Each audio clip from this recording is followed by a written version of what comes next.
అందరికీ నమస్కారం అండి. ఈరోజు కథ గలగలా మాట్లాడుతూ చైతన్యానికి ప్రతీకలా ఉండే అమ్మని ఇలా చూస్తుంటే దుఃఖం ఆగడం లేదు. కష్టసుఖాల్లో నా వెన్నంటే ఉన్న ఆవిడ నాకు అమ్మ మాత్రమే కాదు, స్నేహితురాలు, గురువు, దైవం అన్నీను. భర్తతోనూ, పిల్లలతోనూ, స్నేహితురాళ్లతోనూ, మరెవ్వరితోనూ చెప్పుకోలేని విషయాలని అమ్మతో చెప్పుకుంటుంటే నాకు ఏ ఒక్కరోజైనా అమ్మతో మాట్లాడలేకపోతే ఆ రోజంతా ఎంతో వెలితిగా ఉండేది. నిన్న రాత్రి కూడా అమ్మతో దాదాపు గంట సేపు ఏదో పిచ్చాపాటి మాట్లాడాను. అలాంటిది తెల్లవారుజాము కల్లా అమ్మ ఈ లోకాన్ని విడిచి వెళ్ళిపోయిందన్న దుర్వార్తని వినవలసి వస్తుందని నేను కలలోనైనా ఊహించలేదు. జాతస్య మరణం ధ్రువమని తెలిసినా నాకు అత్యంత ఆత్మీయురాలైన అమ్మ విషయంలో మాత్రం నేను దాన్ని అన్వయించుకోలేకపోతున్నాను. చదువుకో తల్లి, నీకు సౌఖ్యం అబ్బేను, ఆడుకోవమ్మా, నీకు హాయి కలిగేను అంటూ అమ్మ చల్లని గొంతుతో పాడే జోల నా చెవుల్లో ఇంకా వినిపిస్తూనే ఉంది. చిన్న చిన్న అంటూ అమ్మ నన్ను పిలుస్తున్నట్టే అనిపిస్తోంది. ఒకటా రెండా, ఎన్నెన్నో జ్ఞాపకాలు నా మదిలో అలలు అలలుగా కదులుతూ నన్ను ఒక రకమైన సుషప్తిలోకి నెట్టేస్తున్నాయి. అమ్మ చూడు, అన్నయ్య నన్ను కొడుతున్నాడు అని చెప్పగానే, ఎవరమ్మా నా చిట్టి తల్లిని కొట్టింది అన్నా అంటూ నా తరపున వకాల్తా పుచ్చుకొని అన్నయ్యకి 2 అంటించి మురిపంగా నన్ను ఎత్తుకుని ముద్దాడిన అమ్మ. ఇంజనీరింగ్ ఆఖరి సంవత్సరంలో చివరి పరీక్షకు ముందు రోజున నేను ఈ సబ్జెక్టు సరిగ్గా చదవలేదు, ఫెయిల్ అయిపోతాను అంటూ అమ్మ ఒళ్ళో తలపెట్టుకుని భోరుమని ఏడుస్తుంటే, ఊరుకో చిన్న, ముందు కాసేపు ప్రశాంతంగా నిద్రపో అంటూ తన ఒళ్ళో నన్ను నిద్రపుచ్చి 2 గంటల తర్వాత, చిన్న ఇంకా మేలుకో అమ్మా అంటూ నా చేతిలో కాఫీ పెట్టి నేను చదువుకుంటున్నంతసేపు నాతో పాటే తను ఏదో ఒక పుస్తకం చదువుకుంటూ కూర్చోవడమే కాకుండా ఆ మరుసటి రోజు నన్ను వెంటబెట్టుకుని కాలేజీ వద్ద దిగబెట్టి నేను పరీక్ష రాసి బయటికి వచ్చేదాకా కాలేజీ గేటు పక్కనే నా కోసం ఓపిక్గా ఎదురు చూస్తూ నిలుచున్న అమ్మ. సివిల్ సర్వీసెస్ ఎంట్రన్స్లో నెగ్గాక ఇంటర్వ్యూ ముందు రోజున అమ్మ బోర్డులో ఎలాంటి ప్రశ్నలు వేస్తారో ఏమో అని నేను భయపడుతుంటే, ఏడాది పాటు ఒకే లక్ష్యంగా అంకుటిత దీక్షల అహర్నిశలు చదివిన నీకు ఈ ఇంటర్వ్యూ ఒక లెక్క, అంతా సవ్యంగానే జరుగుతుంది, ధైర్యంగా ఉండమ్మా అంటూ నాపై నాకు నమ్మకాన్ని పెంచిన అమ్మ. ఐఏఎస్కి సెలెక్ట్ అయ్యి ట్రైనింగ్కి వెళ్ళాక, అమ్మ ఇక్కడంతా నార్త్ ఇండియన్సే ఉన్నారు, వాళ్ళతో నేను కలవలేకపోతున్నాను, హాస్టల్లో భోజనం కూడా అస్సలు బాగుండడం లేదు, పుల్కాలు మసాలా కూరలు తినలేకపోతున్నాను అంటూ ఫోన్లో నా కష్టాలను ఏకరువు పెట్టినా 15 రోజుల్లోనే ఆవకాయ మాగాయ జాడీలు పట్టుకుని నా దగ్గరికి వచ్చేసి నా ట్రైనింగ్ పూర్తయ్యేదాకా నాకు వండి పెడుతూ నా దగ్గరే ఉండిపోయి వచ్చి రాని హిందీలో అక్కడ అందరితో మాట్లాడుతూ వాళ్ళకి మన వంటలని ఆప్యాయతని రుచి చూపిస్తూ మెల్లిమెల్లిగా వాళ్ళందరినీ నాకు ఫ్రెండ్స్ని చేసేసిన అమ్మ. అమ్మ ఎప్పుడూ నాకు తోడు నీడగా ఉండేదానివి. ఇలా ఉన్నట్టుండి నన్ను ఒంటరిని చేసి ఎందుకు వెళ్ళిపోయావమ్మా?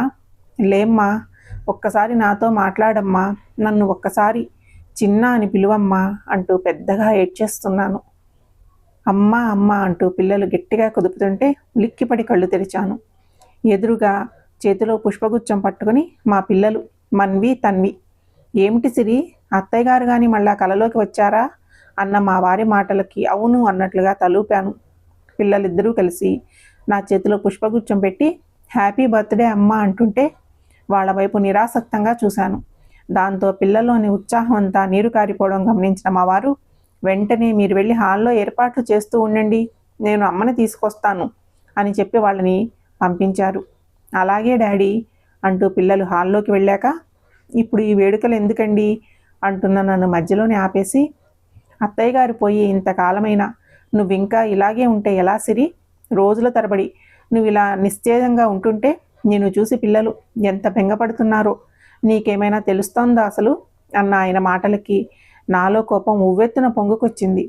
అదేమిటండి అలా మాట్లాడతారు, పోయింది ఎవరో దూరపు బంధువు కాదు, మా అమ్మ, ఆవిడతో నాకున్న అనుబంధం తెలిసి మీరిలా అంటుంటేనే నా గొంతు గద్గదమైంది. అది చూసి మా వారు తగ్గిపోయారు. నిన్ను బాధ పెట్టాలని కాదు సిరి, నిజమే, తల్లి లేని లోటు ఎవరూ తీర్చేది కాదు, అలాగని నీ విధుల్ని నువ్వు మర్చిపోకూడదు కదా, నీపై ఆధారపడ్డ ఒక కుటుంబం ఉంది, నువ్వు 2 పిల్లలకి అమ్మవి, నాకు భార్యవి అన్నారు. నీకు చేయవలసిన వాటిలో నేను ఏ విధమైన లోటు చేశానండి? మనసులో బాధ పొంగి పొర్లుతున్న వేళకి అందరికీ అన్నీ అందిస్తూనే ఉన్నానుగా, ఉక్రోషంగా అన్నాను. నిజమే, అన్నీ చేస్తూనే ఉన్నావు, కానీ ఇలా మొహంలో కళాకాంతులు లేకుండా జీవితంలో సర్వం కోల్పోయిన దానికి మళ్ళీ తిరుగుతున్న నిన్ను చూసి పిల్లలు కూడా దిగాలుగా మొహాలు వేలాడేసుకుని ఉంటున్నారు. వాళ్లల్లో హుషారు రోజు రోజుకి తగ్గిపోతోందన్న విషయం నువ్వు గమనించావా? అయినా పుట్టినరోజు పూట మన మధ్య ఇటువంటి వాదనలు వద్దు, కానీ నీకోసం పిల్లలిద్దరూ కలిసి నీ పుట్టినరోజుని ప్రత్యేకంగా చేసి నిన్ను సంతోష పెట్టాలని చూస్తున్నారు సిరి. నీ కోసం ఒక పెద్ద సర్ప్రైజ్ కూడా ఉంచారు. నువ్వు కాదంటే వాళ్ళు బాధపడతారు పదా అంటూ హాల్లోకి తీసుకువెళ్ళారు ఆయన. అక్కడ టేబుల్ పైన అందంగా అలంకరించిన కేకు, క్యాండిల్స్, ఇంకా రకరకాల గిఫ్టులు. వాటిని చూసినా నా ముఖం ఉత్పారలేదు. ఎందుకంటే పుట్టినరోజు అనగానే నాకు ముందుగా గుర్తుకొచ్చేది అమ్మే. నెల రోజుల ముందు నుండే పిల్లలకి ఫోన్ చేసి, పిల్లలు ఈసారి అమ్మ పుట్టినరోజు ఎలా చేస్తున్నారు, అమ్మకి ఏం బహుమతులు ఇస్తున్నారు అంటూ హడావుడి చేస్తుండేది అమ్మ. ఇంకా ఆ రోజునైతే అందరికంటే ముందే ఫోన్ చేసి, చిన్న పుట్టినరోజు శుభాకాంక్షలమ్మా, నా ఆయుష్ కూడా పోసుకొని 10 కాలాల పాటు చల్లగా ఉండు చిట్టి తల్లి అంటూ ఆశీర్వదించేది. అలాంటి అమ్మలేని పుట్టినరోజు పండుగ ఓ పండుగేనా? అమ్మ ఆశీస్సులతో మొదలయ్యే వేడుకని అమ్మ లేకుండా జరుపుకోవడం నాకేమాత్రం ఇష్టం లేకున్నా, ఆయన చెప్పినట్టుగా పిల్లల మనసుల్ని కష్టపెట్టకూడదన్న ఉద్దేశంతో కేక్ కట్ చేసి పిల్లలకి ఆయనకి నా చేత్తో తినిపించాక నిర్లిప్తంగా వంటగదిలోకి నడవబోతుంటే, ఉండమ్మా, అసలైన సర్ప్రైజ్ పైనుందిరా అంటూ పిల్లలిద్దరూ నా చెయ్యి పట్టుకుని పైకు తీసుకువెళ్లారు. మాది 2 అంతస్తుల మేడ. పై అంతస్తులో మేమంతా క్రికెట్ మ్యాచ్లు, సినిమాలు చూసే హోమ్ థియేటర్ ఉంది. అక్కడ స్విచ్ ఆన్ చేయగానే చిరునవ్వుతో కనిపించిన అమ్మని అబ్బురంగా చూస్తూ ఉండిపోయాను. చిన్న, ఎలా ఉన్నావురా? నీకు పుట్టినరోజు శుభాకాంక్షలు. నువ్వు నిండు నూరేళ్లు సుఖశాంతులతో ఆనందంగా జీవితాన్ని గడపాలన్నదే నా ఆకాంక్ష అన్న అమ్మ మాటలకి నాలో ఆనందం పరవళ్ళు తొక్కింది. శివ సాన్నిధ్యాన్ని చేరుకున్న అమ్మ ఇలా నా ఎదురుగా నిల్చుని ఎలా మాట్లాడగలుగుతోందో అర్థం కాక నేను తెల్లమొహం వేస్తే పిల్లలిద్దరూ ముసిముసిగా నవ్వుతూ, ఇంకా ఉంది చూడమ్మా అన్నారు. దాదాపు గంట నిడివి ఉన్న ఆ 3D వీడియోలో అమ్మతో నా మొదటి స్మృతులని పొందుపరిచిన ఎన్నో ఫోటోలు, మేమిద్దరం కలిసి వెళ్ళిన టూర్లలో, ఫంక్షన్లలోని చిన్న చిన్న వీడియో క్లిప్పింగులు, అక్కడక్కడ అమ్మ స్వయంగా తన గళంతో చెబుతున్న కబుర్లు, అన్నీ ఎన్నెన్నో. అదంతా చూశాక చెప్పలేనంత ఆనందంతో నా మనసు నిండిపోయింది. ఇన్నాళ్లుగా నా హృదయాన్ని కలిచివేస్తున్న బాధంతా ఒక్క చేత్తో తీసేసినట్టుగా బుగ్గలపై నుండి జాలువారుతున్న అశ్రులను తుడుచుకుంటూ, ఎప్పుడు చేశారమ్మా ఇవన్నీ అని నేను అడుగుతుంటే మా వారు నా వెనక నుండి ముందుకు వచ్చి, దాదాపు నెల రోజుల పై నుండి పిల్లలు ఎంతో కష్టపడి ఈ వీడియోని తయారు చేశారు. ఇప్పుడు వస్తున్న ఆర్టిఫిషియల్ ఇంటెలిజెన్స్ ఇంకా 3D టెక్నాలజీ సహాయంతో అత్తయ్య గారిని ఎదురుగా నిలబడి నీతో మాట్లాడుతున్నట్టుగా వీడియో క్లిప్పింగులు, స్పెషల్ ఎఫెక్ట్లు జత చేసి తయారు చేశారు. ఇదంతా కూడా నిన్ను ఆనంద పెట్టాలన్న తపనతో చేశారు వాళ్ళు. అలాంటిది నువ్వు ఇలా ఏడుస్తూ కూర్చుంటే ఎలా చెప్పు అంటూ తన చేత్తో నా కన్నీళ్లను తుడిచారు. ఇవి కన్నీళ్లు కావండి, ఆనంద బాష్పాలు. నవ్వినా ఏడ్చినా కన్నీళ్లేగా వచ్చేది అంటూ పిల్లలిద్దరినీ దగ్గరికి రమ్మన్నట్టుగా చేత్తో పిలవడం ఆలస్యం. మొహాలు చాటంత చేసుకుని గబగబా పరిగెత్తుకుంటూ వచ్చారు ఇద్దరు. వాళ్ళ నుదుటిన ముద్దాడుతూ, థ్యాంక్ యూ సో మచ్ బుజ్జి కన్నలు, మీ అమ్మమ్మకి తిరిగి ప్రాణం పోసి నా కళ్ళ ముందు నిలిపారు అన్నాను. నా మాటలకి వాళ్ళ ముఖాలు మతాబుల్లాగా వెలిగిపోగా, అక్క, ఎన్ని రోజులైంది కదా అమ్మ మనల్ని ఇలా బుజ్జి కన్నలు అని పిలిచి అన్న మన్వి మాటలకి, అవును తన్వి, ఇంకా కొన్నాళ్ళైతే మనం ఆ పిలుపే మర్చిపోయే వాళ్ళమేమో అంది తన్వి. ఆ మాటలు వింటుంటే అయ్యో, నా నిరుత్సాహంతో పిల్లలని నేను ఇంత బాధ పెట్టానా నాకు తెలియకుండానే అనిపించింది. అదే మాట మా వారితో అనగానే ఆయన వెంటనే, తల్లిపోతే బాధ ఉండడం సహజమే సిరి, అందులోనూ నువ్వు ఆవిడ గారాల కూతురివి కాబట్టి ఆ బాధ నుండి బయటపడేందుకు నీకు మరింత సమయం కావాల్సి వచ్చింది. అది నేను అర్థం చేసుకోగలను. నిజానికి మనుషులు చనిపోవడం అంటే భౌతికంగా వాళ్ళు ఇక్కడ మనతో లేకపోవడం అంతే. వాళ్ళతో మనకున్న అనుబంధము, వారి జ్ఞాపకాలు ఎప్పుడూ సజీవంగానే ఉంటాయి. వాటికి మరణం లేదు. కాబట్టి మనం ఇక్కడ ఉన్నంతకాలం వారు వదిలి వెళ్ళిన ఆ మధుర స్మృతులని నెమరు వేసుకుంటూ మనసులో మరింత ఆనందాన్ని పోగేసుకుంటూ వాటిని తరగని ఆస్తిలా మలుచుకుని రాబోయే తరాలకి అందివ్వాలే తప్ప వాళ్ళు మన మధ్యన లేరన్న విషయాన్ని అదే పనిగా తలుచుకుంటూ జీవితాన్ని దుర్భరం చేసుకోకూడదు అన్నారు. ఆయన చెబుతున్న దాన్ని శ్రద్ధగా వింటున్నా నాకు ఆ మాటల్లో ఆ క్షణాన ఏదో అంతర్లీనమైన సందేశం ఉన్నట్లుగా అనిపించింది. ఆ మరుసటి రోజున మన్వి స్కూల్కి, ఇంకా తన్వి దాని స్నేహితురాలి ఇంటికి వెళ్ళాక అమ్మతో కలిసి దిగిన ఫోటోలున్న ఆల్బమ్స్ అన్నింటినీ మంచంపై పరుచుకుని తీరిగ్గా ఒక్కో ఫోటో తిరిగేసాగాను. ప్రతి ఫోటో వెనక మరిచిపోలేని అందమైన జ్ఞాపకాలు నా ఎదుట నిలిచి నన్ను ఉక్కిరి బిక్కిరి చేస్తుంటే, ఈ స్మృతులన్నింటినీ దృశ్యమాలికలుగా నిక్షిప్తం చేస్తే కలకాలం సజీవంగా ఉంటాయి కదా అన్న ఆలోచన తళుక్కుమనగానే వెంటనే లేచి అల్మారాలో ఉన్న డిజిటల్ కెమెరాని బయటికి తీశాను. ఒక్కో ఫోటోపై కెమెరాను ఫోకస్ చేస్తూ ఆ ఫోటోకు సంబంధించిన సందర్భాన్ని చక్కని మాటల్లో నాకు తోచినట్లుగా అర్థవంతంగా వివరించడం మొదలుపెట్టాను. అలా చేస్తూ ఎంతసేపు ఉన్నానో తెలియదు. కాలింగ్ బెల్ మోగడంతో లేచొచ్చి తలుపు తీస్తే ఎదురుగా మన్వి. అప్పుడే స్కూల్ అయిపోయిందా అంటూ గోడ గడియారం వైపు చూసి, అమ్మో సాయంత్రం 4 గంటలు దాటింది, పనిలో పడి టైం చూసుకోలేదు, మీకోసం నేను ఇంకా టిఫిన్ కూడా తయారు చేయలేదు అని నేను కంగారు పడుతుంటే తన్వి కూడా లిఫ్ట్ తలుపు తెరుచుకొని రావడం కనిపించింది. దాంతో కాళ్ళు చేతులు కడుక్కురండి మీరిద్దరూ, ఈలోగా నేను మీకోసం స్నాక్స్ తయారు చేస్తాను అంటూ గబగబా వంటింట్లోకి నడిచాను.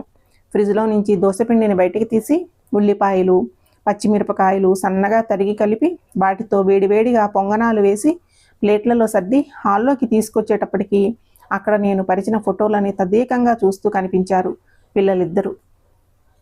నా చేతుల్లో నుండి టిఫిన్ ప్లేట్లు అందుకుంటూ, అమ్మా ఈ ఫోటోల్లో అమ్మమ్మ ఎంత చిన్నగా సన్నగా ఉందో, అన్నట్టు కెమెరాతో ఏం చేస్తున్నావు నువ్వు, ఈ ఫోటోలని డిజిటలైజ్ చేస్తున్నావా అని అడిగిన పిల్లలకి నేనేం చేస్తున్నది స్పష్టంగా వివరించాను. నువ్వు బ్యాక్గ్రౌండ్లో ఉంటూ నీ గొంతు మాత్రమే వినిపించే కంటే నువ్వు కూడా ఫోటో పక్కనే కనిపిస్తే బాగుంటుంది కదమ్మా, ఫోటోని చూపిస్తూ నువ్వు మాట్లాడుతుంటే నేను వీడియో తీస్తాను అంది ఫోటోగ్రఫీ మీద మక్కువ ఉన్న నా చిన్న కూతురు మన్వి. మన్వి చెప్పింది బాగుందమ్మా, ఎప్పటికప్పుడు ఒక వీడియో అయిపోగానే అది నాకు ఇచ్చేసావంటే నేను దానికి ఆర్టిఫిషియల్ ఇంటెలిజెన్స్తో మెరుగులు దిద్దుతాను అంది ఇంజనీరింగ్ చదువుతున్న నా పెద్ద కూతురు తన్వి. ఆ వెంటనే నేను ఎలాగో నెల రోజుల తర్వాత హాస్టల్కి వెళ్ళిపోవాలి కదా, అక్కడ ఈ వీడియోలను చూసుకుంటే నువ్వు నా దగ్గరే ఉన్నట్లుగా కూడా ఉంటుంది అని కూడా అంది. దాని మాటలకి ఆలోచనలో పడ్డాను. పిచ్చిపిల్ల, ఇప్పుడైతే హాస్టల్లో దూరంగా ఉంది కాబట్టి అమ్మని తన దగ్గరే చూసుకోవాలని అనుకుంటుంది. అదే ఆ తర్వాత మా అమ్మలాగే నేను ఈ లోకాన్ని విడిపోయాక ఎప్పుడోకప్పుడు నేను కూడా వెళ్ళిపోవాల్సిన దాన్నేగా. ఎవరి ఆయుష్ ఎన్నాళ్ళో ఎవరికి తెలుసు. నా మనసు పరివిధాలుగా పోసాగింది. తన్వి మనసు చాలా సున్నితం. చిన్న చిన్న వాటికే బెంగ పెట్టేసుకుంటుంది. నేను ఎప్పుడైనా ఆఫీస్ పనిపై ఊరు వెళ్ళవలసి వస్తే 4 రోజుల ముందు నుంచే దిగులు పడుతూ ఉండేది. ఇంజనీరింగ్లో చేరి సంవత్సరంన్నర దాటినా ఇంకా దానికి హోమ్ సిక్నెస్ పోలేదు. సెలవులకి ఇక్కడికి వచ్చి తిరిగి వెళ్ళిపోయే రోజున చాలా ఇష్టంగా హాస్టల్కి వెళ్తుంది. ఇంకా మన్వికైతే ఇంకా చిన్నతనం పోలేదు. పసిపిల్లకి మళ్ళీ మారాన్ చేస్తూ ఉంటుంది నా దగ్గర, వాళ్ళ అక్క దగ్గర కూడా. నేను కాస్త దిగులుగా ఉంటేనే తట్టుకోలేని ఈ పిల్లలు నేను ఏకంగా ఈ లోకాన్ని శాశ్వతంగా వదిలి వెళ్ళిపోతే ఆ బాధని తట్టుకోగలరా? మా అమ్మని తలుచుకుంటూ నేను ఇంతలా బాధపడుతున్నాను కదా, మరి నేను వెళ్ళిపోయాక నా పిల్లలు నాలాగే నా గురించి ఆలోచిస్తూ డిప్రెషన్లోకి వెళ్ళిపోతారేమో. అమ్మో, అలా అస్సలు కాకూడదు. అలా అనుకోగానే నా మధ్యలో చటుక్కున ఒక ఆలోచన అంకురించింది. నేను పోయాక ఆ బాధ నుంచి పిల్లలు త్వరగా కోలుకునేందుకు గాను వాళ్ళతో వర్తమానంలో నాకున్న అనుబంధం గురించే కాకుండా భవిష్యత్తులో వాళ్ళకు ఎదురయ్యే వివిధ సమస్యలకి నా అనుభవంతో నేను ఇచ్చే సలహాలని, సూచనలని నా మాటలతో వివరించే వీడియోలను చేస్తే అనేవి పిల్లలకి స్వాంతనాన్ని కలిగించడమే కాకుండా ముందు ముందు వాళ్ళకి ఉపయోగకరంగా కూడా ఉంటాయి. అలా అనుకున్నాక నా మనసు కాస్త ఊరట పడింది. ఆ రాత్రి నా ఆలోచనని ఆయన ముందుంచుతూ, 50 ఏళ్లకే నేను ఇలా ఆలోచించడం అశుభం అంటారా? నా ఆలోచన విధానంలో లోపం ఉందంటారా? నేను నెగిటివ్గా ఆలోచిస్తున్నానంటారా అని అడిగాను. అదేం లేదు సిరి, జీవితం క్షణభంగురం. ఎవరికైనా సరే నుదుటిన రాసిపెట్టి ఉన్నంతకాలమే ఈ పృథ్వీపై స్థానం ఉంటుంది. పోయిన వాళ్లతో కలిసి మనము పోలేము కాబట్టి వాళ్ళతో పంచుకున్న అనుభూతులని పదిలపరుచుకోవడము, అలాగే మనము ఎల్లకాలము ఇక్కడ ఉండబోమన్న అవగాహనతో మన పిల్లలతో ముడిపడి ఉన్న బాంధవ్యాన్ని పదిలంగా భద్రపరుచుకోవడము చక్కని ఆలోచనే. కాబట్టి మనసులో ఏ శంకలు పెట్టుకోకుండా గో హెడ్. అలాగే నువ్వు కూడా ఇంకా ఆఫీస్కి వెళ్ళడం మొదలు పెడితే కాస్త త్వరగా మనుషులలో పడతావు. నీ చదువు ఉద్యోగం వెనకాల అత్తయ్య గారి ప్రోత్సాహం అంతా ఇంత కాదని, ఆవిడే లేకపోతే జీవితంలో నువ్వేమీ సాధించలేకపోయేదానివని నాతో నువ్వే చాలాసార్లు చెప్పావు. అలాంటిది ఇప్పుడు ఆవిడ ఈ లోకంలో లేదన్న బాధతో నువ్వు నీ శక్తి సామర్థ్యాలని కుదించేసుకుని ఇలా ఇంట్లోనే ఉండిపోతే ఆవిడ ఆత్మ ఎంత క్షోభిస్తుందో ఒక్కసారి ఆలోచించు. ఇకనైనా నీ సెలవుని రద్దు చేసుకుని ఆఫీసులో చేరిపోయి మనుషుల్లో పడేందుకు ప్రయత్నం చెయ్యి సిరి. ఆయన మాటలతో నా ఆలోచనకి బలం కలగడమే కాకుండా నా కర్తవ్యం కూడా నాకు బోధపడింది. ఆ మరుసటి సోమవారమే ఆఫీసులో చేరిపోయాను. ఇంకా అప్పటి నుంచి తీరిక సమయంలో అమ్మతో, పిల్లలతో, ఇంకా మా వారితోనూ నా అనుబంధాన్ని దృశ్యమాలికలుగా మలుస్తూ మా అమ్మ జ్ఞాపకాలకి ప్రాణం పోస్తూ ఆవిడ ఈ లోకంలో లేదన్న బాధ నుంచి మెల్లిమెల్లిగా తేరుకోవడం మొదలుపెట్టాను. దాంతో మా వారు హ్యాపీ, పిల్లలు హ్యాపీ, వెరసి కుటుంబమంతా హ్యాపీ. కాలం అన్ని గాయాలని మాన్పుతుంది నిజమే, కానీ దానికి మన వంతు కృషి మనము జోడిస్తే గాయం కాస్త త్వరగా నయమవుతుంది కదూ. ఈ కథ సమాప్తము. ఈ కథ మీకు నచ్చినట్లయితే ఛానల్ని సబ్స్క్రైబ్ చేసుకోండి. ఛానల్లోని మిగతా కథలను ఫాలో అవ్వండి. మీ స్నేహితులకి, బంధువులకి షేర్ చేయండి. ఈ కథ గురించిన మీ అభిప్రాయాన్ని కామెంట్ రూపంలో తెలియచేయండి. మీకు కుదిరితే లైక్ చేయండి. Thank you.